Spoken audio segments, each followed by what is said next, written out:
여러분 안녕하십니까? 3월 4일 생방송 아침엔 매일경제 진행을 맡은 정광재입니다. 오늘 주요 신문의 일면을 달군 따끈한 소식부터 알아보도록 하겠습니다. 매일경제신문은 LH 직원들의 땅 투기 의혹 전수조사 소식을 실었습니다. 문재인 대통령이 나서서 3기 신도시 전체를 대상으로 국토부와 LH 등 관련 근무자의 토지거래 전수조사를 지시했는데 잘못에 대해서는 마땅한 책임을 물어야겠습니다. 한국일보 일면입니다. 윤석열 검찰총장이 대구 고검을 방문해서 또 한 번 작심 발언을 쏟아냈습니다. 검찰 수사권 박탈은 부패를 판치게 할 것이라면서 정부가 추진하는 중대범죄수사청 반대 목소리를 높였는데 정치 참여 가능성도 배제하지 않았습니다. 국민일보는 아스트라제네카 백신 접종 후 첫 사망 사례가 발생했다는 소식을 전하고 있습니다. 모두 2명인데요. 다만 사망 연령대와 기저질환 등에 비춰봤을 때 백신 간의 관련성은 크지 않다는 게 중론입니다. 한겨레 일면입니다. 군 복무 중 성전환 수술을 받은 뒤 강제 전역당한 변희수 전 하사가 자택에서 숨진 채 발견됐습니다. 우리 사회에서 성소수자로 살아간다는 건 여전히 상상하기 어려울 정도로 어려운 일인 것 같습니다. 고인의 명복을 빕니다. 이제 본격적으로 오늘의 신문 읽기 함께 해주실 네 분의 패널과 이야기 나눠보겠습니다. 어서 오십시오. 보세요. 네, 저희가 첫 번째로 다룰 소식은 한국일보 일면에서 다룬 소식인데 아스트라제네카 백신 접종 후에 2명의 사망 사례가 보고됐습니다. 다만 인과성은 미확인돼서 접종 기피 현상으로 번지지는 않아야 할 것이라는 게 방역 당국의 설명입니다. 고양과 평택의 요양병원 입소자 2명이 숨졌다고 하는데 고령층 접종 계획도 서두르고 있는데 이런 사망 사례 보고가 악재가 되지는 않을까 걱정이 되기도 합니다. 윤영걸 대표님, 이게 기저질환자였기 때문에 백신으로 인해서 사망했다라고 보기는 어렵다는 게 방역당국 설명인 것 같아요. 그렇죠. 예, 뭐 지금 사망하신 분이 예. 평택하고 고향에 계신 한 분은 50대고 한 분은 60대. 네. 공통점이 이제 두 분 다 남자라는 점이고요. 예. 또 공통점은 기저질환이 있는 환자였다는 점입니다. 그래서 아스트라제네카가 이제 접종을 시작한 지 얼마 안 돼서 네. 사망자가 2명이 나와서 많은 사람들이 좀 충격을 받아서 예. 백신 접종이 좀 늦춰지지 않을까, 기피하는 사람이 많이 나올까 걱정하는데 예. 아직까지는 백신 때문에 그 사망을 했다 이런 인과관계가 정확히 나온 건 아니고요. 네. 그리고 그 다른 나라에서도 지금 사망자는 그 많이 나오고 있습니다. 예. 그래서 영국에서는 사망이 백신 맞고 죽은 사람이 402명, 그리고 독일은 113명, 그리고 프랑스는 171명이 정도로 많이 네. 나오고 있어요. 그리고 또 우리나라도 독감 백신으로 작년에 독감 백신을 계기로 해서 사망하신 분이 우리나라에서 110건이나 돼요. 네. 그러니까 백신 예방 주사는 항상 사망하고 연관성은 항상 있었던 완 거다. 예. 그래서 이번에도 백신 때문에 돌아가셨다는 건 분명한 근거는 지금 방역당국에서 더 조사를 해봐야 알죠. 네, 이것 네. 때문에 우리가 백신을 좀 가뜩이나 지금 우리나라가 지금 백신 접종이 세계에서 102번째입니다. 네. 너무너무 늦어요. 다른 나라는 뭐 거의 이스라엘 같은 데 절반 이상 가고 미국도 지금 뭐 거의 20%까지 가서 네. 5월 달이면 그거 미국인들 다 그 집단 면역 한다고 할 정도로 그 많이 나가는데 우리는 이것 때문에 주춤해서는 안 되겠다 이런 생각이 들고요. 네. 방역 당국도 좀 그 너무 지금은 그 요양병원이나 이런 데 주면 며칠 내로 다 맞춰라 이렇게 하는데 좀 기간을 조금 넓혀서 그 접종 백신을 맞는 사람의 몸 상태에 따라서 좀 그 유동성 있게 그 좀 조절할 필요가 있지 않느냐 싶고 네. 또 국민들의 백신의 불안감이 좀 커지면 좀 더 지도층들이 좀 솔선수범해서 먼저 맞는 모습 네. 이런 것도 좀 보여줄 필요가 있지 않느냐 이런 생각이 듭니다. 관련해서 정은경질병청장이 이 사망자와 이 백신 간의 인과관계 뭐 이런 부분들에 대해서 걱정한 부분들이 많아지니까 브리핑을 했습니다. 관련한 이야기 들어보고 이야기 나눠가겠습니다. 금일 코로나19 예방접종 후 사망으로 신고된 2건 사례가 보고가 되었습니다. 사망에 이르게 된 원인이 다른 요인으로 설명이 가능한 건지 뭐 이런 부분들을 이제 임상적으로 종합적으로 조사를 하고 판단을 해서 인과관계에 대한 판단을 하고 있습니다. 네, 지금 정은경 청장 설명대로 인과관계에 관한 조사를 하고 있지만 명확한 인과관계가 드러난 건 아니고요. 관련해서 한국일보 이면에서 해설 기사를 실었습니다. 전 세계 2억 명이 지금 코로나19 백신을 맞았지만 그럼에도 불구하고 백신과의 인과관계로 인한 사망은 아직 보고되지 않고 있다. 지금 윤영걸 대표님 말씀하신 것처럼 사실 지난해 우리가 독감 백신 맞은 이후에도 사망하는 사례가 있었어서 독감 백신과 사망과의 인과관계 조사를 했었지만 그때도 명확한 관계가 들어가지 않았었던 거고요. 이런 부분들 고려할 때 백신 우리가 좀 더 그 속도를 내고 싶은데 이게 좀 걸림돌이 되는 건 아닌가라는 걱정도 있을 것 같아요. 현근택. 네네. 지금 결국은 아마 백신 때문에 사망했냐 아니냐 그게 제일 중요하거든요. 그게 네. 우리 인과관계를 그러는데 앞에 말씀하셨지만 인과관계 따질 때 한 두세 가지를 따집니다. 그러니까 앞에 게 어떤 원인을 제공하면 뒤에 게 변해야 되는데 지금 시간적으로는 이제 백신 맞았으니까 돌아가셨다. 그러니까 인과관계 있는 게 아니냐. 보통 이렇게 생각하는데 그건 아니거든요. 왜냐하면 다른 변수들, 예를 들어서 기저질환이라든지 아니면 다른 질환이 있다거나 아니면 이런 게 영향을 미치는데 지금 앞에 말씀하신 것처럼 전 세계적으로 백신 접종 인구가 많아질수록 지금 어찌 보면 그 이후에 돌아가신 분은 많은데 네.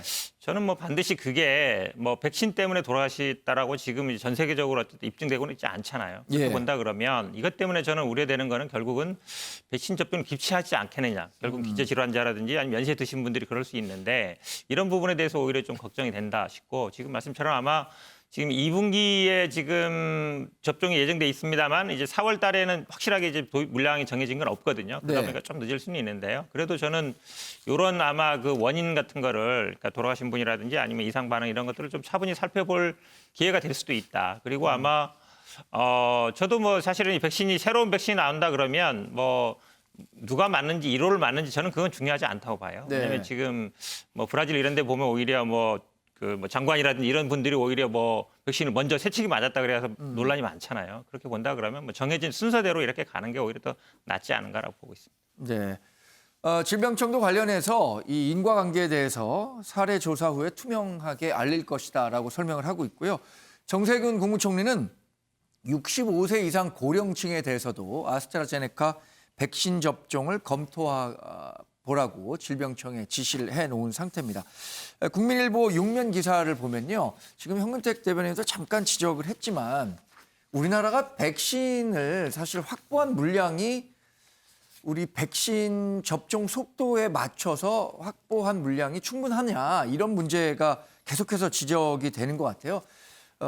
이준석 위원님, 2분기 공급 일정이 아직도 명확하지 않다는 거 아닙니까? 그게 걱정인 것 같아요. 실제로 많은 국민들이 지금 아스트라제네카 화이자 백신이 충분한 예. 물량으로 공급되고 있다라는 식으로 이해하고 계신 분도 있지만은 실제로는 화이자 물량 같은 경우에도 사실 긴급히 5만 명, 6만 명분을 도입한 것이지 실제로 예. 2분기 때는 얼마나 도입됐지 이런 것들도 확정된 상황이 아닙니다. 그렇기 때문에 아까 말했던 것처럼 정 총리가 말하는 게 원래 맞습니다. 그러니까 예. 어쨌든 백신 접종이라고 하는 것은 최대한 일정을 당겨가지고 가까운 시일 내에 밀집된 시일 내에 어쨌든 집단 면역을 이루는 것이 옳은데 예. 지금 이게 만약 공급이 달리게 되면요. 좀 맞추다가 부족해서 접종을 멈추고 있는 일본처럼 이게 돌림노래가 될 수 있거든요. 네. 한 번 이렇게 쫙 맞춘 다음에 없어가지고 쉬다가 또 이렇게 하다가 하면 집단 면역이 형성 안 되고 계속 취약해질 수 있기 때문에 저는 공급 일정에 대해 가지고 정부가 좀 더 투명하게 얘기할 필요가 있다. 지금까지 아스트라제네카 백신도 그렇고 존슨앤존슨 백신도 그렇고 노바백스도 그렇고 계속 열거만 할 뿐이고 예. 계속 저희가 언제냐라고 야당에서 구체적으로 질의를 하게 되면은 거의 배달 음식점 주문 같은 느낌입니다. 곧 옵니다. 방금 떠났습니다. 이런 느낌이거든요. 그렇기 때문에 저는 이 부분에 대해서 불식킬 필요가 있다 보고 아까 현근택 부대변인이 이제 과학적인 측면에서 결국에는 실제로 이런 네. 발병 사례 또는 사망자 사례가 백신과 연관성을 입증하기 어렵다라는 얘기 하셨는데요. 저는 민주당이 예전부터 국민 건강권에 대해 가지고 이런 비슷한 입장을 계속 견지해 왔다 그랬다면은 저는 절대 광우병 사태 같은 건 일어나지 않았을 것이다. 예. 저는 이렇게 봅니다. 실제로 광우병은 지금 15년이 가까이 지났는데요. 단 한 건의 미국산 쇠고기로 인한 사망 사례는커녕 발병 사례도 없습니다. 예. 그렇기 때문에 애초에 민주당은 당의 스탠스가 뭐였냐면요. 1이라도 의심이 있으면은 최대한 그 의심을 부풀려야 된다가 광우병 때 민주당의 그 입장이었거든요. 지금 와가지고는 과학적으로 입증 안 되면은 이런 얘기 하지 말아라고 하는 것은 집권하고 나니까 이율배반적인 것이죠. 네. 여하튼 우리가 21세기 과학의 시대 또 임상 실험을 충분히 통과한 백신에 대해서 지나친 의구심을 갖고 백신에 대해서 의심하기 시작하면 뭐 이 코로나19 감염 상황을 통제하기가 좀 어려운 상황으로 갈 수밖에 없겠죠. 미국은요. 5월까지는 모든 성인이 접종할 수 있을 정도의 백신을 확보하겠다라는 계획을 바이든 대통령이 밝혔습니다. 매일경제 12면 살펴보면 우리로서는 좀 부러울 수밖에 없을 것 같아요. 이 국방물자 생산법까지 발동해 가면서 5월 안에 미국의 모든 성인이 맞을 수 있는 백신을 확보하라라는 지시를 바이든 대통령이 했다는 거죠. 당초 목표보다도 2달 앞당겼다는 거고요. 이 내용 보면 경쟁사 공장까지 동원시켜 가면서 백신을 추가로 생산하라 이렇게 명령했다는 거예요. 이런 미국의 시스템은 어떻게 가능한 건가요, 박창환 교수님? 사실 국방물자 생산법이라고 하는 거는 2차 세계대전 때 예. 전 세계에서 전쟁을 치르기 위해서 물자를 갖다가 예산을 전폭적으로 지원을 해서 대량 생산하는 그런 이제 관련 지원법인데요. 예. 이 부분은 이번 이제 팬데믹 현상이라고 하는 사상 초유의 이런 그 집단 질병과 관련해 가지고 발동이 되는 건 또 처음인 것 같습니다. 좀 그런 점에서 사실 지구상에서 가장 부자 나라 그리고 가장 네. 기득권을 가지고 있는 나라가 미국인데 그 미국이 2차 세계 대전을 치렀듯이 이번 그 백신과의 전쟁, 코로나와의 네. 전쟁을 치르고 있다 이렇게 평가를 해야 될 것 같고요.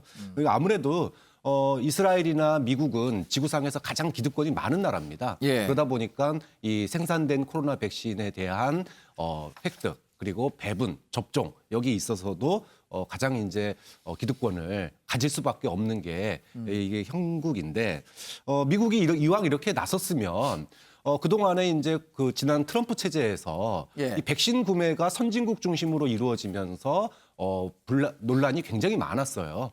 왜냐하면 선진국만 집단 면역된다고 해결될 문제가 아니잖아요. 네. 빈국, 아프리카라든지 중동이라든지 아시아라든지 이런 지역에서도 그 부분이 해결되려면 최소한의 그 지역의 공급이 이루어질 수 있는 의료진이라든지 고령층이라든지 위험군에 대한 될 수 있는 그런 세계적인 협력이 이루어져야 되는데 네. 그런 측면에서 미국이 물론 급하니까 이제 자국 먼저 했지만 앞으로는 뭐 지금도 쿼드 동맹이라고 하는 거를 통해서 네. 아시아에 이제 백신을 공급하겠다 이런 내용의 기사도 저기 실려 있는데 조금 더 세계적인 리더 국가로서 책임감을 갖고 백신에 대한 세계적인 협력 그리고 공급에 대한 세계적인 협력 이런 부분까지 네. 바이든 행정부가 좀 더 나서줬으면 하는 이런 바람을 가질 수밖에 없는 것 같습니다. 미국은 지금 전 국민의 15.3%가 백신 접종을 받았다고 하고요. 관련 소식들을 보면은 과거에는 이제 미국 언론들도 이 코로나 관련 기사를 굉장히 많이 실었었는데 최근에는 조금 일상으로 돌아오는 그런 모습들도 연출되는 모습이 보이고 있습니다.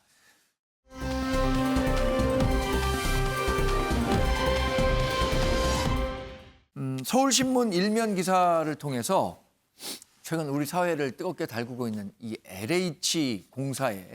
LH공사 내부 직원들의 신도시 대상지 내에 이 토지 투기 관련한 소식을 알아보도록 하겠습니다.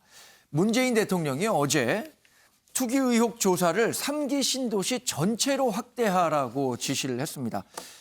광명과 시흥 투기 의혹에 엄정 대응을 지시했는데 국토부와 LH 직원 또 그 가족에 대해서도 전수조사를 하라고 했고 이것을 총리실이 진두지휘하라라는 지시를 내렸다고 하는데 감사원이 아니라 총리실에 지시를 내렸다는 것도 굉장히 좀 이목을 끄는 대목이고요.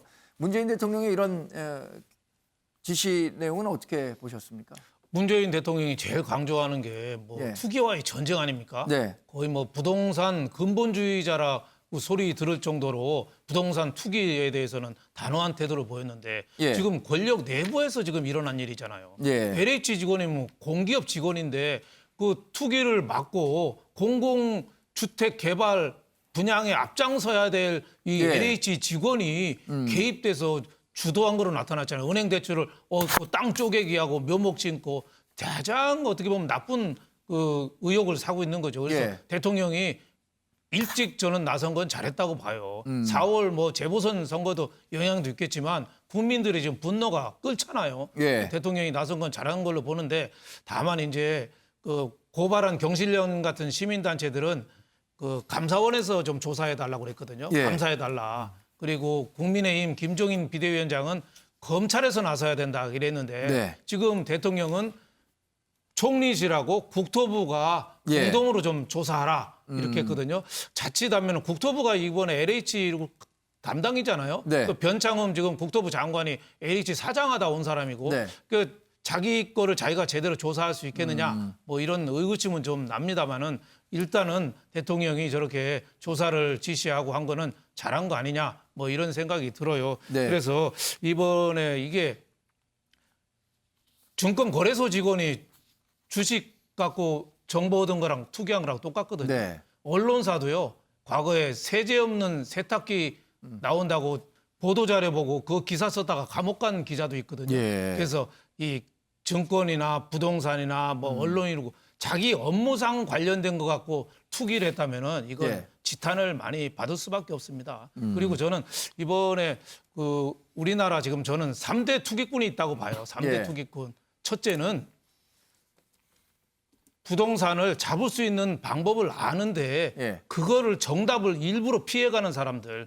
예? 지금 강남이나 서울 도심에 문제가 있으면 거기에 대한 대책을 내놔야 되는데 자꾸 다른 대책을 내놔서 오히려 집값을 더 올리고 있어요. 예. 저는 신도시도 그것도 하나라고 봐요. 신도시 올해 3기에만 50조가 풀리거든요. 예. 이 50조가 또 부동산에서 나온 돈은 부동산으로 또 가거든요. 그래서 정답을 아면서도 피하는 위정자들이 투기꾼이고 예. 두 번째는 토건족들. 이번에 오거돈 전 부산시장 봐요. 가덕도 공항 주장을 했는데 자신과 친인척들이 그 땅을 사놨다잖아요. 예. 이게 토건족이 뭐예요? 이런 분들이 자꾸 SOC 사업을 자꾸 강조하고 부풀려서 이 투기로 또 몰아가는 거죠. 예. 그 세 번째 저 투기꾼은 알박기하고 내부자 정보를 자꾸 이렇게 LH 직원들처럼 이렇게 하는 거. 네. 과거에 손혜원 의원도 목포 구도심 개발 정보 입수했다고 해서 재판까지도 받고 뭐 여러 가지도 있었습니다만 이번에 LH 직원이 한 것도 전형적인 투기꾼의 나쁜 사례다. 네. 그래서 이번 LH의 심각성은 정권 내부, 정권 인근에서부터 이 투기를 어떻게 보면 주도하고 방조하고 예. 부풀렸다는데 도덕적인 심각성이 있다. 이렇게 저는 보여집니다. 그래서 이제 어제 여튼 그 청와대에서 발빠르게 브리핑을 했는데요. 관련한 내용 들어보겠습니다. 문재인 대통령은 광명시흥 신도시 투기 의혹과 관련해 다음과 같이 3가지 사항을 오늘 오전 정부에 지시했습니다. 첫째, 광명시흥은 물론 3기 신도시 전체를 대상으로 신규 택지 개발 관련 부서 근무자 및 가족 등에 대한 토지거래 전수조사를 빈틈없이 실시할 것. 둘째, 전수조사는 총리실이 지휘하되 국토부와 합동으로 한 점 의혹도 남지 않게 강도 높이 조사할 것. 위법 사항이 확인될 경우 수사 의뢰 등으로 엄중히 대응할 것. 셋째, 신규 택지 개발과 관련한 투기 의혹을 미연에 방지하기 위한 제도적 대책을 신속히 마련할 것. 이상입니다. 어제 오늘 얘기가 아니었을 거예요. 그러니까 그 기간을 좀 더 연장해서 정말 과거에는 어떤 사례들이 있었는지에 대해서도 살펴볼 필요가 있을 것 같은데 동아일보 선면 기사를 보면요. 근데 이거 아는 사람이 더 한다고요?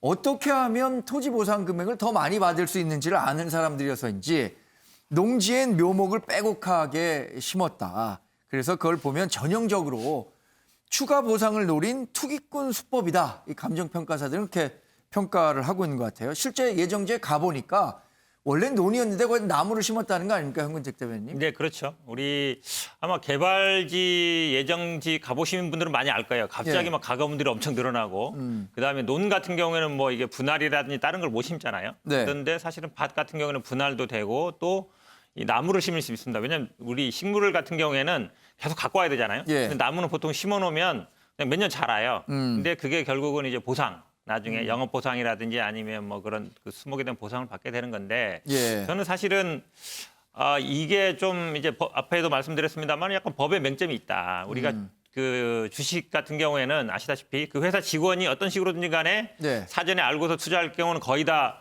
처벌이 되고 또 네. 벌금으로 뭐 5배도 몰수하고 이러거든요. 근데 지금 아마 부패방지법이나 지금 그 공공주택특별법 얘기하는 것 같은데 요거는 좀 적용이 쉽지 않아요. 왜냐하면 예. 직무 관련성 돼 있는데 보통 직접 뭐 개발하는 사람이 아니라 건너들어서 아는 사람은 적용이 안 되거든요. 그다음에 또 업무상 비밀이라 그랬는데 이 지역들이 보면 옛날에 한번 개발지구로 묶였다가 네. 그다음에 해제됐다가 다시 묶이는 지역이라 나 옛날에 알았다 이렇게 네. 나올 수도 있어서 지금 법으로는 처벌이 쉽지 않을 수도 있다. 그리고 이 문제 제기했던 지금 민변이나 이제 참여연대 실행위 이런 분들 대부분 변호사들인데 그런 얘기 예. 하고 있거든요. 그러다 보니까 또 한 가지 예전에 이제 이런 게 적발이 되더라도 좀 많이 처벌이 좀 경했던 것 같아요. 그냥 뭐 네. 경고로 먹거나 아니면 이 정도 해서 좀 사실 우리가 회사의 내부 정보로 주식 투자해서 걸리면 거의 뭐 회사 나가는 건 거의 기정사실이잖아요. 네. 그리고 처벌도 받고 거의 뭐 검찰에서 수사하고 이러거든요. 근데 이런 때문에 좀 이번에 좀 이 규정을 좀 보강할 필요가 있다. 근데 또 한 가지 문제는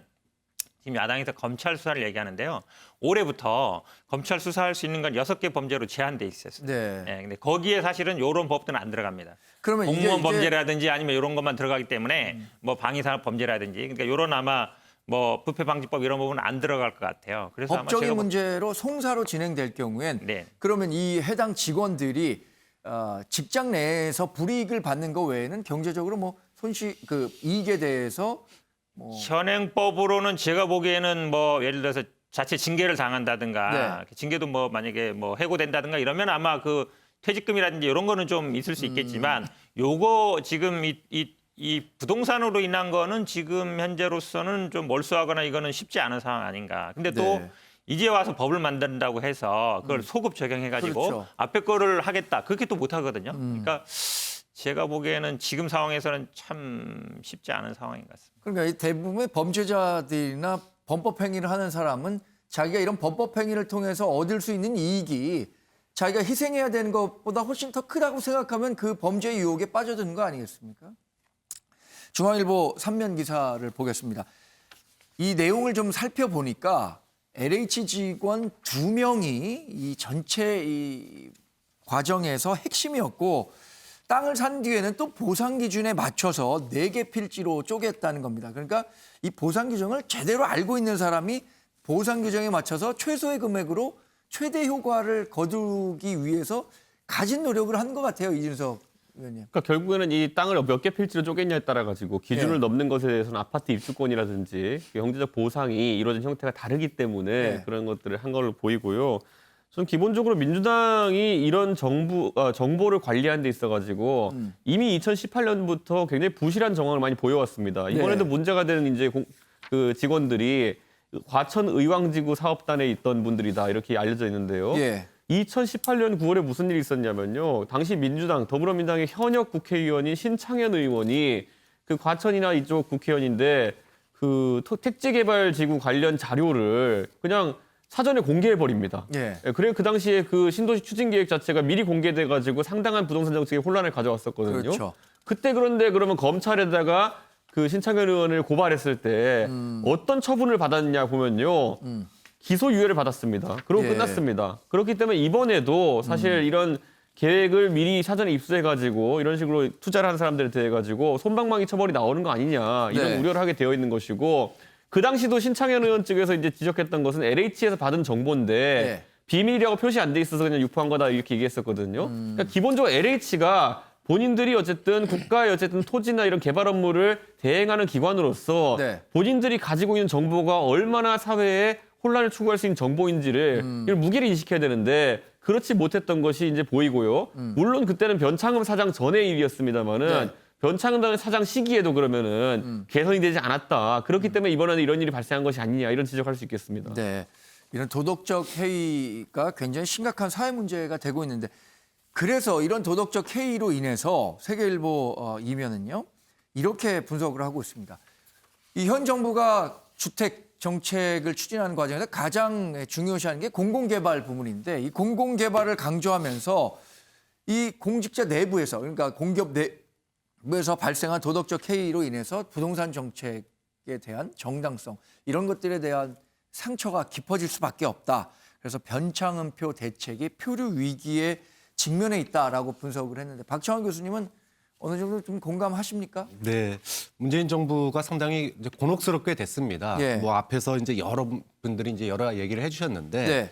뭐 사실 그 LH의 직원이 권력 내부에 있거나 뭐 이 실세다 뭐 이렇게 볼 수는 없는 거예요. 이거는 이제 어떻게 보면은 청와대에서는 그 동안에 청와대나 여당 관계자들에 대해서 네. 이 부동산 문제에 있어서만큼은 굉장히 그 엄중한 잣대를 들이밀었습니다. 뭐 다들 아시겠지만 장관 임명할 때도 집이 2채 이상이냐 아니냐 이거를 예. 분명히 따졌고요. 또 여당에서 공천할 때도 부동산이 이제 얼마큼 있는지 어떻게 취득한 건지 이런 거에 대한 여러 가지 그 기준을 가지고 예. 엄중하게 해 왔는데 그렇게 본다라면은 청와대의 이런 노력이 결국은 무색해졌다라고밖에 볼 수 없어요. 그걸 한 이유가 뭐겠습니까?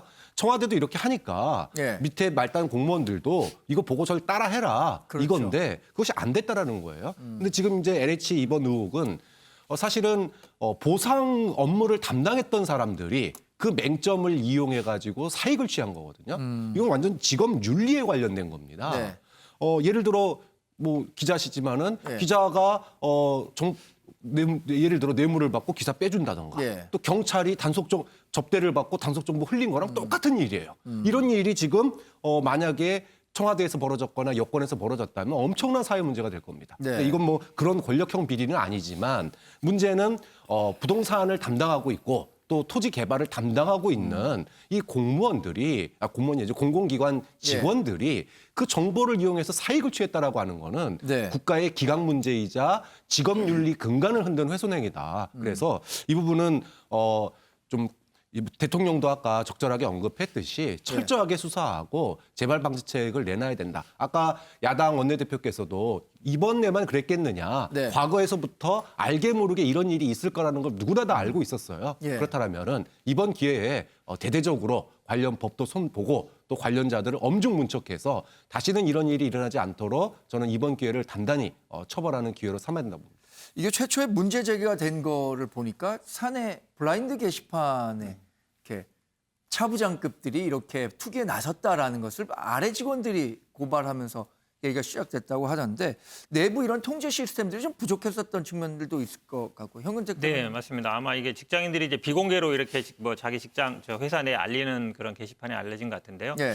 근데 사실은 이게 굉장히 뿌리가 깊은 걸로 생각하는 게 그 참여연대 민변이 확인한 과정이 등기부하고 그다음에 이제 직원 명부를 보수한 거거든요. 예. 근데 실제로 현재 직원인 분들이 본인 이름으로 샀다는 거예요. 사실은 우리가 몰래 살 때는 자기 이름으로 잘 안 사잖아요. 다른 사람 뭐 친인척 명의로 산다든지. 근데 자기 이름으로 산다는 거는 그만큼 어찌 보면 이거에 대한 그 인식이 없다는 거죠. 예. 근데 저는 이것만이겠는가라는 생각이 들어요. 사실은 이 공공 개발을 해서 할 때는 문제가 뭐냐면 나중에 아파트 분양할 때 예. 분양할 때도 보면 사실은 그러니까 미분양되는 거나 아니면 이런 것들을 누가 가져가냐고 굉장히 문제되거든요. 공공도 예. 마찬가지고 민간도 마찬가지고. 그러면 LH에서 하는 게 토지를 사서 분양을 하는 거잖아요. 예. 이게 지금 어찌 보면 토지 매입 과정인데 그럼 나중에 개발하는 과정에서 건설회사를 선정할 때나 아니면 또 나중에 분양할 때 물론 이제 분양은 정식으로 거치지만 상가라든지 아니면 미분양 나는 것 같은 거 이런 것들도 제가 보기에 문제가 있을 수 있다고 봐요. 예. 그러면 이제 전반적인 그러니까 토지 매입부터 분양 그다음에 완료까지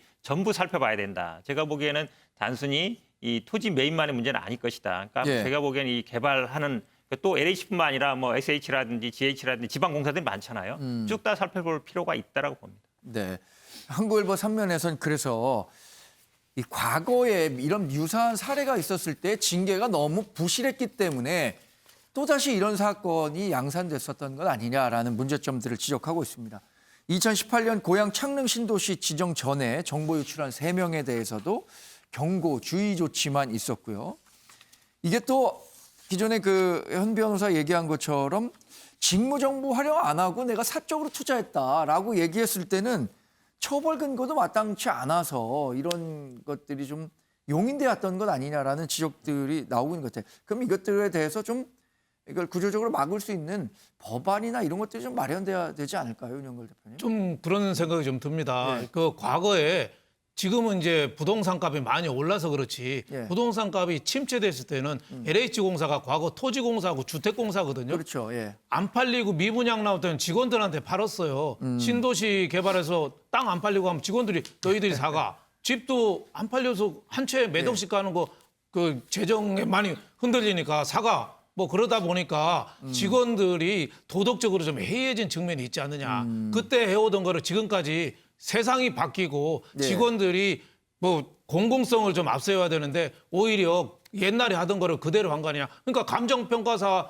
또 어떻게 보면 LH공사의 갑이라면 을이거든요. 네. 그 감정평가사한테 우리 거 좀 잘 평가해 줘. 예. 그러면은 평당 200만 원짜리가 300만 원짜리 될 수 있는 거잖아요. 예. 그럼 거기에 따라서 더 보상도 받고. 그러니까 이번은 저는 도덕적 해이를 근본적으로 좀 다시 판단할 수 있는 좀 계기가 돼야 되는 거 아니냐. 뭐 이런 생각이 들고 예. 저는 LH공사 직원만 정수조사하지 말고 감정평가라든지 국토부 공무원들 예. 또 LH공사의 또 상전이잖아요. 예. 그 사람들이라든지 관계 공무원들 전반적으로 저는 다 좀 조사를 해봐야 되는 일이 아니냐 이런 생각이 좀 듭니다. 과거와 달리 이제 이런 그 조사를 하는 것도 이 정보화 때문에 좀 쉬워졌으니까 이번에 좀 제대로 된 대책도 마련하고 과거에 잘못된 부분이 있으면 확실하게 좀 짚고 넘어가는 그런 자세가 필요하겠습니다.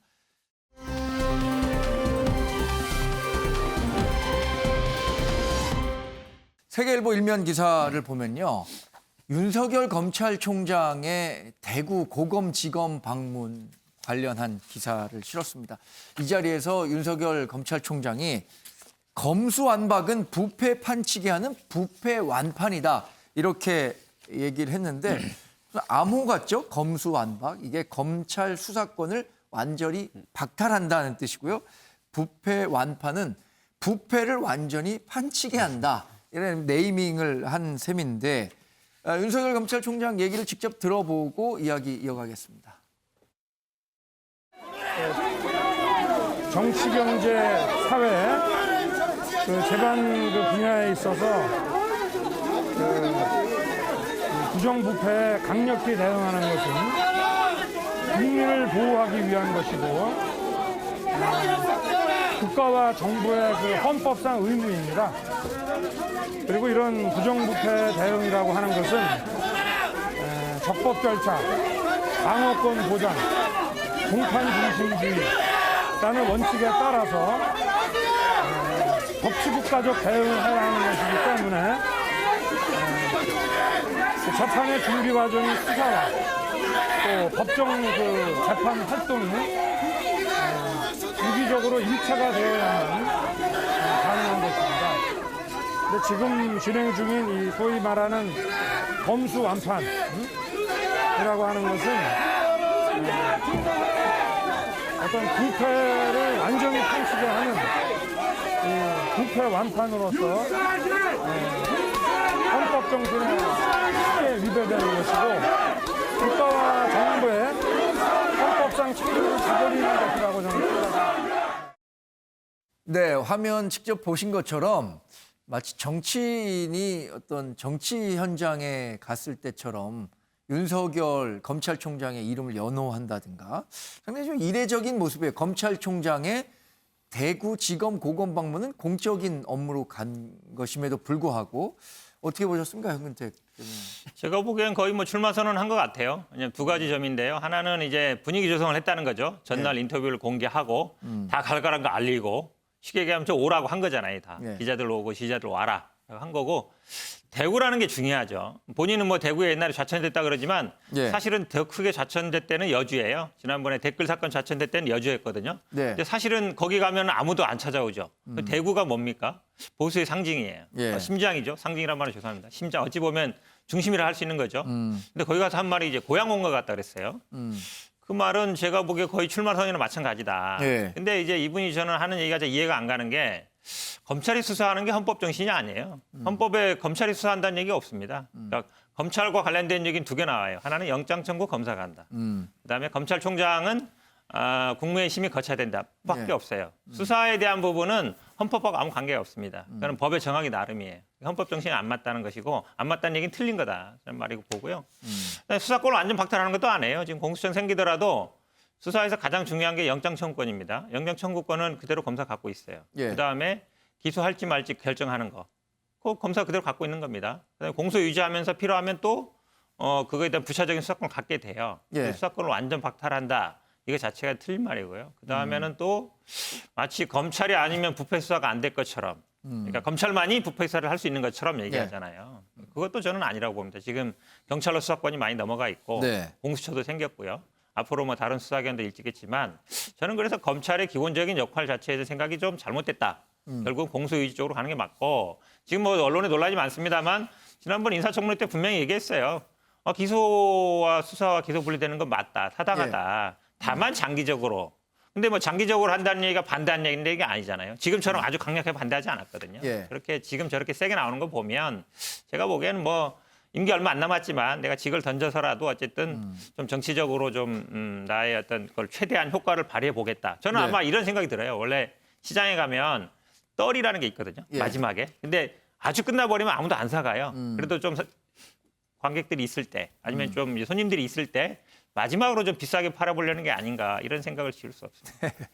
재밌는 비유를 해주셨는데 자 보수의 심장서 여론몰이를 했다. 서울신문은 이렇게 보도를 하고 있습니다.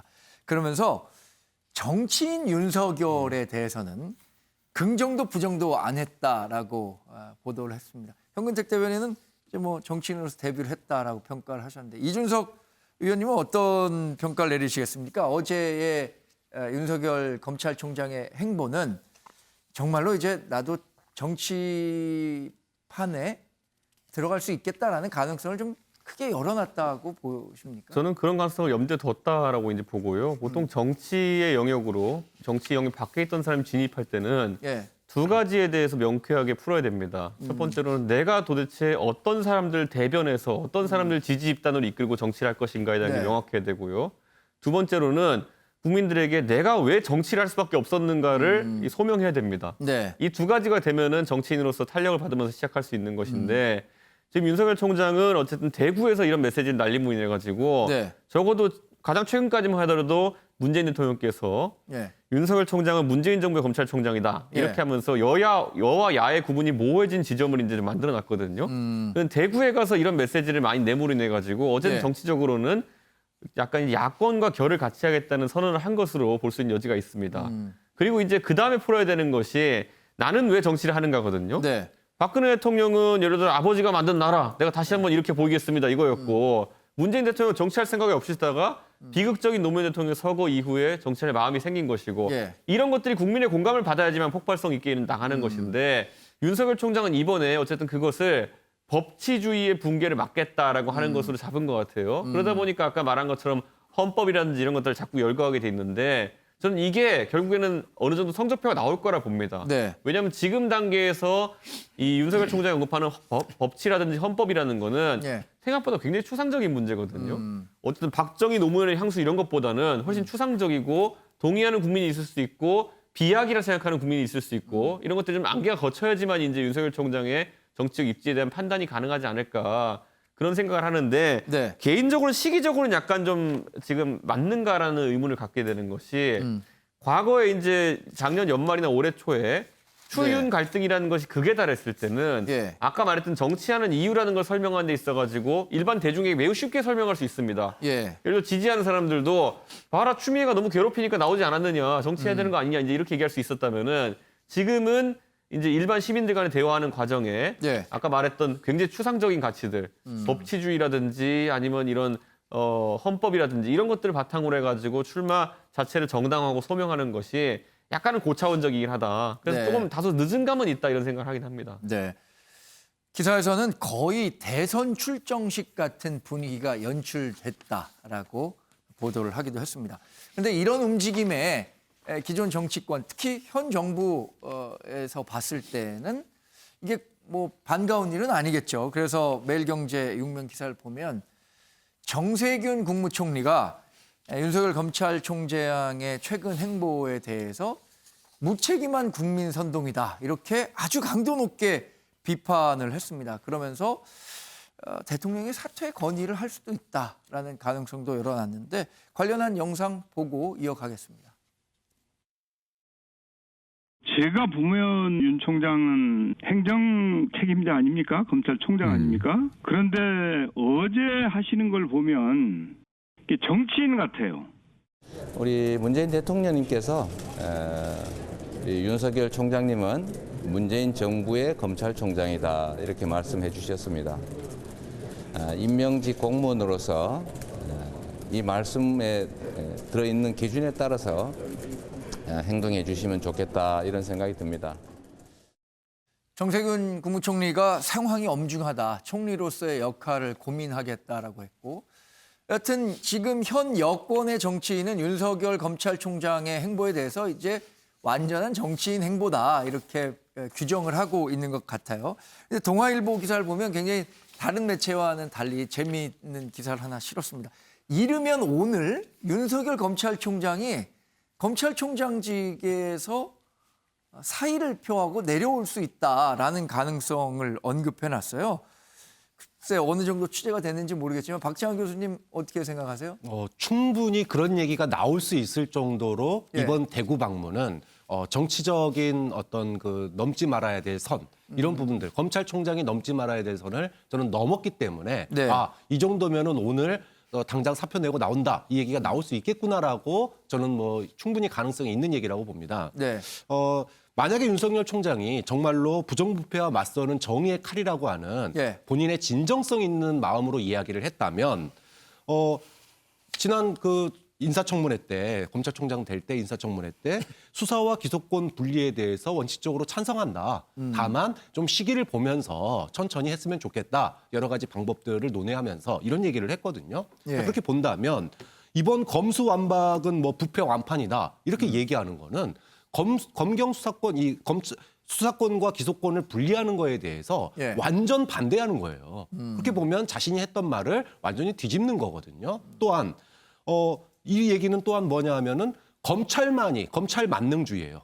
검찰만이 정의의 칼이고 다른 것은 부패의 칼이다. 이렇게 얘기하는 거랑 똑같은 거거든요. 예. 그럼 이거는 어떻게 보면 이분법적인 얘기예요.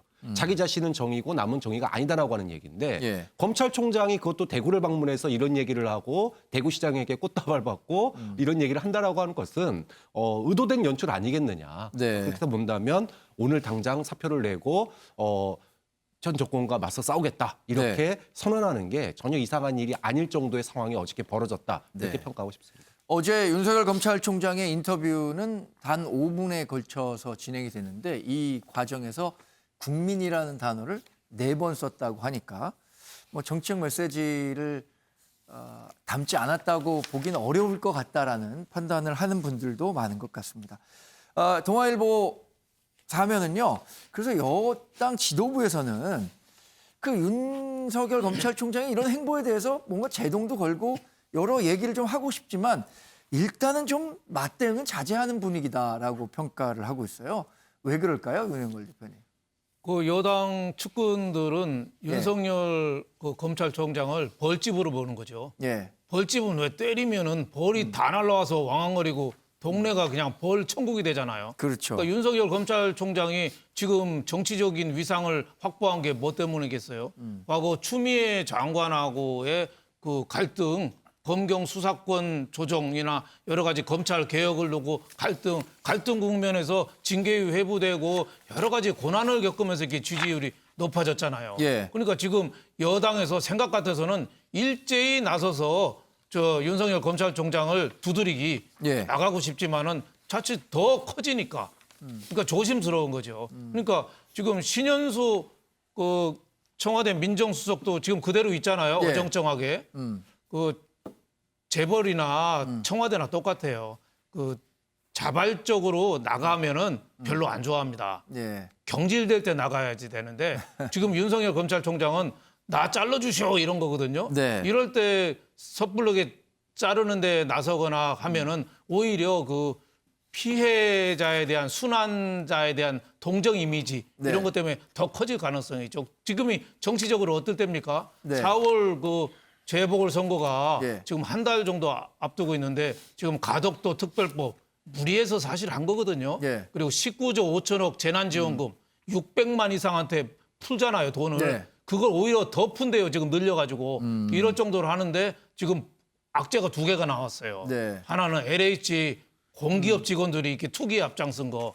또 그렇죠. 하나는 윤석열 검찰총장이 이거 검수 완박이 아니라 부패 완판이다. 말을 만들었잖아요. 예. 윤석열 검찰총장이 직접 만들었대요.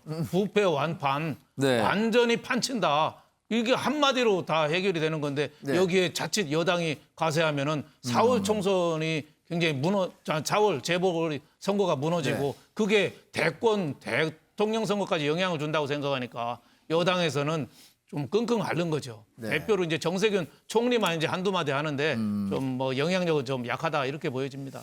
그래서 이 윤석열 검찰총장과 현 정부 이제 뭐 청와대 간의 불편한 동거가 언제까지 계속될지 아니면 일부 언론이 지적한 것처럼 당장 오늘이라도 사표를 쓰고 검찰총장직을 박차고 나올지 관심 갖고 지켜봐야 될 것 같습니다.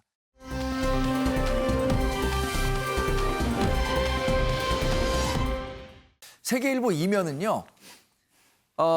일단 뭐 헤드라인만 보시면 서울 1,000만 인구가 무너졌다라고 보도를 하고 있습니다. 서울 지난해 인구가요. 991만 명을 기록했는데 이 1,000만 명 아래로 떨어진 거는 무려 32년 만이라고 합니다. 지금 각 지자체별로 가장 인구가 많은 곳은 경기도가 된 지가 꽤 오래됐고요. 서울 1,000만 인구가 무너졌다는 건 어떤 상징적인 의미가 있겠죠. 그래서 이제 다가오는 4월 7일 서울시장 재보궐선거에 더 많은 관심이 쏠릴 것도 같은데요. 일단 오늘 국민의힘 경선 결과가 발표됩니다. 잠시 후면은 제1야당인 국민의힘에서 서울시장 후보로 어느 후보로 확정 지을 것인가가 발표가 되는데요. 관련한 소식 저희 MBN 통해서 계속 살펴보시면 좋을 것 같습니다. 현근택 대변인님, 일단 초접전이라고는 하지만 나경원, 오세훈 후보 가운데 누가 당선이 될 거로 보세요?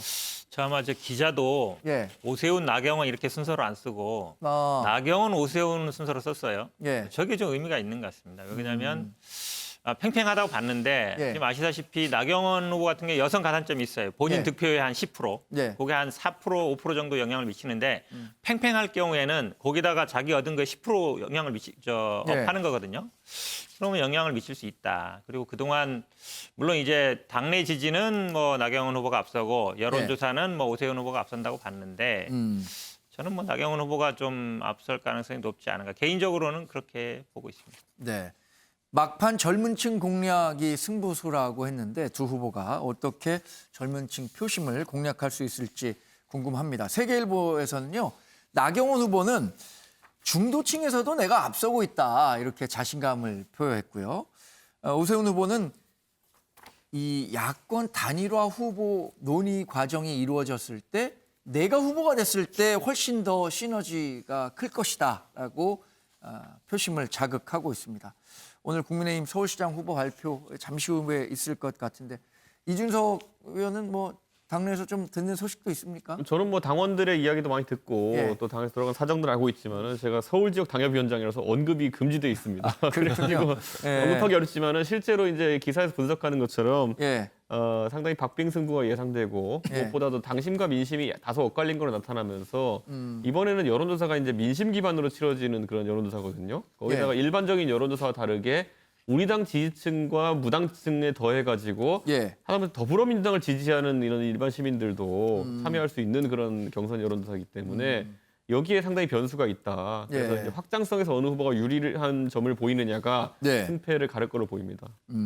그러니까 여성 가산점 10%와 이 확장성에 대한 그러니까 실제 선거가 치러졌을 때 어느 후보가 더 경쟁력이 있겠느냐라는 그런 부분들에 대한 평가가 이제 엇갈리면서 아주 박빙 양상으로 치닫고 있는 것 같아요. 그리고 오늘 나오는 최종 성적표가 어떻게 공개되느냐에 따라 가지고 오늘 사실 최종 성적표는 득표율이 나옵니까? 안 나오는 걸로 되어 있습니다. 근데 그 내부적으로 알기 때문에 결국에는 그 안철수 후보와의 단일화라는 것도 네. 나중에 가면 비슷한 논쟁을 겪을 거거든요. 예. 왜냐하면은 결국에는 그 어느 정도의 지지층까지를 여론조사층에 포함시킬 것이냐 이런 것들이 중요한데 예를 들어 더불어민주당을 지지한다고 밝힌 만약에 국민들의 네. 지지 성향이라는 것이 특정한 경향성을 보이는 것으로 나타나게 된다 그러면은 안철수 후보 측에서도 그걸 의식하고 단일화 협상을 할 것이다 보입니다. 네. 저희 화면상으로 보이는 장면은요, 국민의힘 그 서울시장 경선 결과 발표를 하기 위한 자리인데 9시에는 후보들의 짧은 소회가 발표될 예정이고요. 소회를 들은 이후에는 결과가 나오는 대로 국민의힘이 최종 경선 후보를 확정해서 발표할 예정입니다. 현장 화면을 보고 계시고요. 한겨레 육면 기사를 보면 여권과 야권의 이제 단일화 경쟁, 그리고 결국에는 어떤 경선표가 확정이 될지에 대한 분석 기사를 싣고 있습니다. 우선 여권은요, 민주당에서는 더불어민주당에선 박영선 후보가 당일 후보로 결정이 됐는데 범여권 후보 단일화를 하기 위한 과정이 진행 중입니다. 오늘 뭐 토론회도 개최된다고 하는데 박영선 더불어민주당 후보는 조속히 단일화하자라는 입장이고요.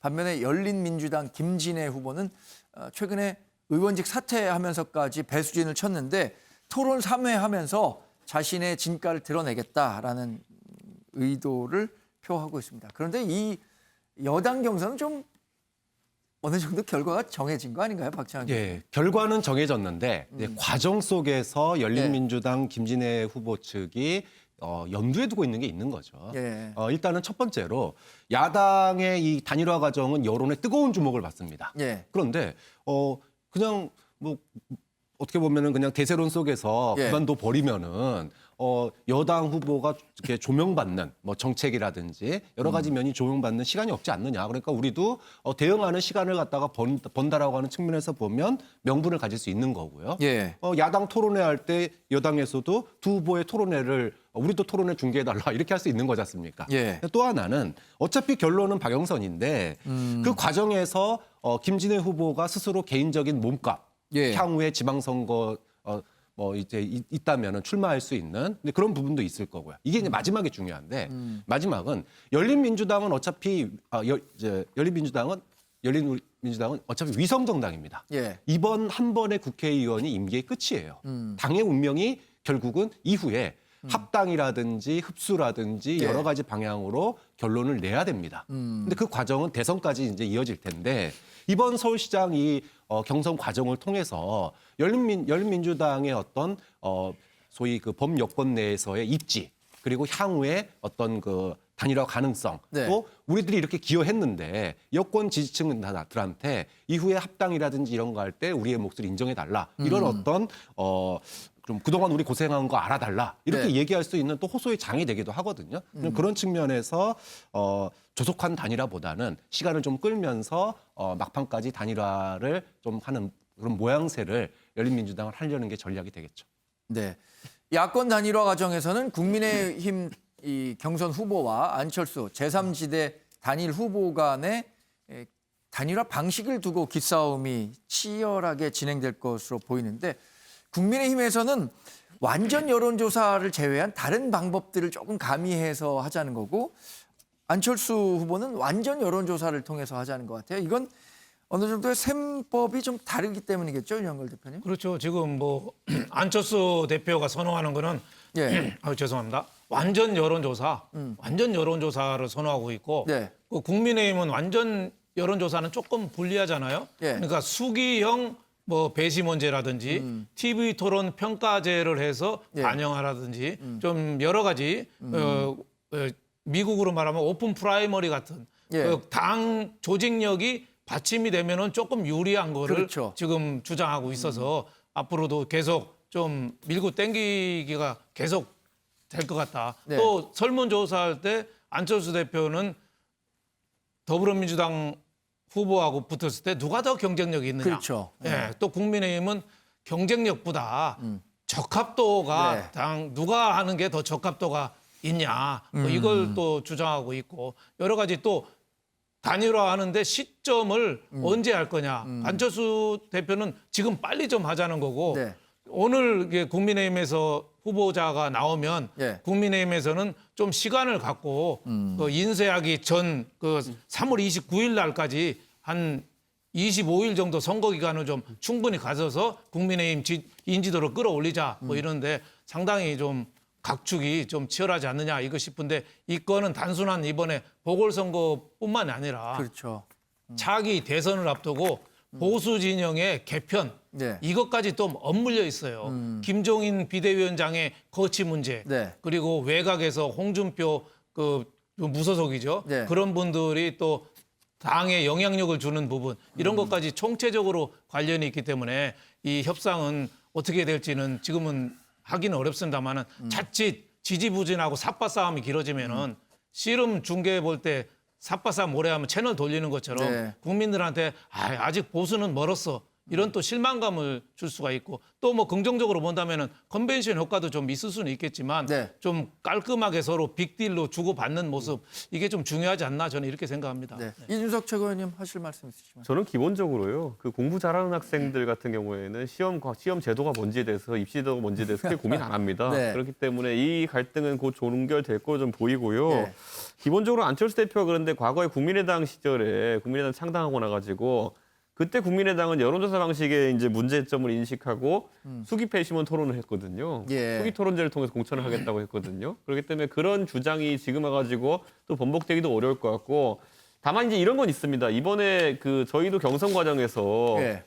그 여론조사 풀을 어떻게 만드느냐에 대해 가지고 후보들 간 이견이 좀 있었거든요. 예. 근데 지금 당장 민주당 지지자들까지 포함시키는 방식으로 했을 때 대한민국에서 민주당이 그래도 최소 30% 이상의 지지율을 항상 확보하고 있기 때문에 네. 그렇다면은 그 사람들 같은 경우에는 투표에서 아까 말했던 것처럼 어떤 성향을 볼 것이냐. 제가 요즘 그래서 민주당 지지하는 분들을 만나면은 농담조로 매번 물어보는 게 뭐냐면은 너는 안철수가 싫냐, 나경원이 싫냐, 오세훈이 싫냐 이렇게 물어봐요. 예. 이 말은 뭐냐면은 오히려 비토 투표가 될 수 있는 거거든요. 그분들한테는. 그렇기 때문에 그런 것들이 진짜 우리 당 후보의 선출에 영향을 크게 미친다 그러면은 예. 이거는 좀 검토해 볼 필요가 있다. 그래서 그 여론조사 같은 것들도 안 대표가 주장하는 것처럼 완전 여론조사 방식이 과연 적절할 것인가에 대해서는 이번에 저희 경선 결과를 보고 나서 안 대표도 생각이 좀 바뀔 수 있습니다. 네. 이건 좀 열어놓고 봐야 되지 않나 싶습니다. 네. 예, 말씀하시죠. 짧게 얘기하면요. 근데 지금 자체 경선을 완전 여론조사를 하고 있잖아요. 근데 예를 들어서 근데 우리끼리는 그렇게 했는데 근데 안철수랑 할 때 바꿔서 하자. 그러면 그건 말이 안 되는 거거든요. 룰이라는 거는 공정성이 있어야 되는데 그러면 좀 말이 안 되는 것 같고 제가 보기엔 근데 안철수 대표가 2번을 달고 당으로 안 들어갈 이유가 하나 생겼어요. 앞에 얘기하는 우리가 윤석열 때문에. 그러니까 윤석열 총장이 어찌 보면 대권 후보로 잠재적으로 나오고 있으면 두 사람 위치가 비슷하거든요. 네. 당 밖에 있고 제3지대에서 뭔가 할 수 있는 사람들이라 그러면 윤석열이 적극적으로 움직일수록 제가 보기엔 안철수는 우리가 그럼 뭔가 서울시장은 내가 하고 대권은 일로 하고 제3지대에서 만들면 국민의힘은 따라오겠구나. 이런 생각을 할 수 있어서 제가 보기에는 윤석열이 움직일수록 안 들어갈 이유는 하나 더 생긴 거 아닌가. 지금 윤영걸 대표께서 말씀하신 것처럼 이번 서울시장 선거를 계기로 보수 야권 분열돼 있는데 보수 야권이 어떤 식으로 이제 재구성되는지 이것도 굉장히 중요한 관전 포인트가 될 것 같습니다. 여권 얘기를 보면요. 여권은 대선급 선대위를 꾸렸습니다. 이낙연 대표와 김태년 원내대표가 공동 선대위원장을 맡아서 이번 재보궐선거를 치르게 됐는데 공동위원장만 11명이네요. 오늘 10일에 첫 회의를 한다고 하고 대선 전초전 성격이어서 총력 지원 나서기로 했다는 소식입니다. 사실 그 이낙연 대표 같은 경우에는 이번에 서울시장 선거 결과에 따라서 자신의 이 대권 주자로서의 위상이 어떻게 달라질 수 있느냐 이것도 관심일 것 같아요. 한국일보 8면 기사 보면 박영선 승패에 대선 주자 이낙연의 명운이 걸렸다라고 얘기를 하고 있거든요. 근데 최근에 이낙연 대표가 이재명 경기지사에 상당히 뒤지는 모습을 보이고 있어서 이번 선거 결과 정말 중요할 것 같아요. 이낙연 대표에게. 박시환 교수님. 네. 뭐 방금 전에 국민의힘도 이번 재보선 그리고 단일화에 소위 말하면은 당 이제 그 판이 완전히 이제 재편될 것이다. 이렇게 예. 봤듯이 여권도 마찬가지입니다. 사실 총리로서 이낙연은 여권 지지층에게 굉장한 인기를 얻었어요. 네. 한때 대선 주자 후보 1위였죠. 네. 뭐 40%도 40% 넘었었습니다. 이렇게 그런데 만들었죠. 당대표로서의 이낙연은 사실은 그동안에 꾸준하게 이제 인기가 좀 떨어지는 그런 예. 모양새였거든요. 이번 재보선 결과 만약에 이전 2패를 한다 이랬을 경우 사실 대선 주자 이낙연으로서는 어려워지는 그런 형국을 가질 수밖에 없는 거죠. 그러니까 네. 성패가 걸렸다 이렇게 이제 얘기를 할 수밖에 없는 거고 문제는 단순하게 대선 주자로서의 이낙연 한 명의 성패가 걸린 것이 아니라 예. 민주당의 성패도 여기에 또 마찬가지로 걸려 있습니다. 그러니까 민주당이 이제까지 지난 집권 4년에 대한 평가일 뿐만 아니라 예. 지금 이제 검찰 개혁에 대한 평가 또 부동산 정책 여러 가지 이제 각종 정책들을 시행해 왔는데 이런 것들이 서울과 부산에서 어떤 이제 심판을 받느냐라고 네. 하는 부분에부터 본다면 향후 민주당이 대선을 어떻게 이끌어갈 것인가 이쪽으로 방향이 또 정해져야 되는 거거든요. 네. 그렇게 본다면 이거는 뭐 이번 재보선은 여야 모두에게 예. 인물로서 대선 주자로서의 그런 위상 변화뿐만이 아니라 당의 방향을 어디로 가야 될 건지에 대한 이런 부분들에 있어서 정말 대한민국 정치판을 꿰뚫는 선거가 될 거기 때문에 네. 굉장히 눈여겨볼 필요가 있는 선거인 것 같습니다. 네. 조선일보 6면은요. 이재명 경기지사의 행보에 상당한 의미를 뒀습니다. 이낙연 당대표가 최근에 좀 지지부진한 사이에 많이 치고 올라간 사람이 이재명 경기지사죠. 그래서 이재명 경기지사가 여의도에 한번 오니까 여당인 더불어민주당 의원 31명이 한자리에 모였다라고 보도를 하고 있습니다. 킹메이커 이해찬 전 더불어민주당 대표의 지원설도 확산하고 있다고 하는데 양측 모두 아직 본격적인 직접 교류는 없었다라고 설명을 하고 있습니다. 윤영걸 대표님, 이재명 경기지사의 인기가 굉장히 계속 높아지는 것 같아요. 네, 상대적으로 지금 이낙연 대표 그리고 또 3등했던 윤석열 검찰총장의 인기가 좀 주춤하잖아요. 예. 그거를 끌어안는 그런 모습이 된 거죠. 그래서 네. 지금 우리 대선 후보로 거론되는 사람 중에서 두드리면 두드릴수록 맞으면 맞을수록 커지는 사람이 두 사람이 있습니다. 예. 한 사람은 윤석열 검찰총장이고 한 사람은 이재명 경기도지사예요. 지금 여권이 대권 주자들이 일제히 기본소득 비판하고 있잖아요. 예. 그럼에도 불구하고 여전히 이렇게 인기가 여전히 1위를 차지하고 있고 어제 여의도 갔는데 여당 의원 31명이 31명이 모였어요. 이건 대단한 거죠. 그리고 전 대표 민주당에서 아직도 영향력이 큰 이해찬 대표가 이재명 지사랑 원래 친분 관계가 좀 있어요. 네. 근데 좀 막부에서 좀 도와줄 거다 이런 얘기도 있는데 저렇게 정치인들이 모이는 건 왜 그렇겠어요? 지금 눈도장을 찍어야지 투자 수익률이 높잖아요. 네. 지금 이재명 지사의 측근들 조직력은 아직도 좀 약하거든요. 네. 사람이 별로 없어요. 사람 많은 데 가면은 나눠 먹을 게 별로 없잖아요. 예. 지금 가면은 옛날에 노무현 대통령이 인기 없을 때 그 줄 쓴 사람들이 투자 수익률이 높았거든요. 그러니까 이재명 지사의 그 잠재력을 높이 보는 사람들이 많이 있는 거 아니냐. 기본 소득 이거는 맞으면 맞을수록 커지는 그런 거 아니냐. 기본 주택 또 기본 금융 이게 상당히 또 정치 눈치 빠른 처신 물론 인간적으로 비난도 많이 받고 예. 좀 허무맹랑한 포퓰리즘이다 하지만은 지금 하여튼 눈치 맞게 눈치껏 그때 이슈를 선점해가는 그런 능력 그거는 좀 네. 탁월한 거 아니냐. 그래서 대권 가능성을 보고 네. 여의도에 31명이 모인 거 아니냐 이런 생각이 듭니다. 네. 현근택 대변인, 그런데 네. 이렇게 31명의 의원들이 모이고 하면 문재인 대통령 임기가 1년 조금 더 남았잖아요. 그리고 차기 대권 주자로 유력한 사람들의 행보가 이렇게 커질수록 레임덕이라고 할까? 이게 좀 빨라지지 않을까요?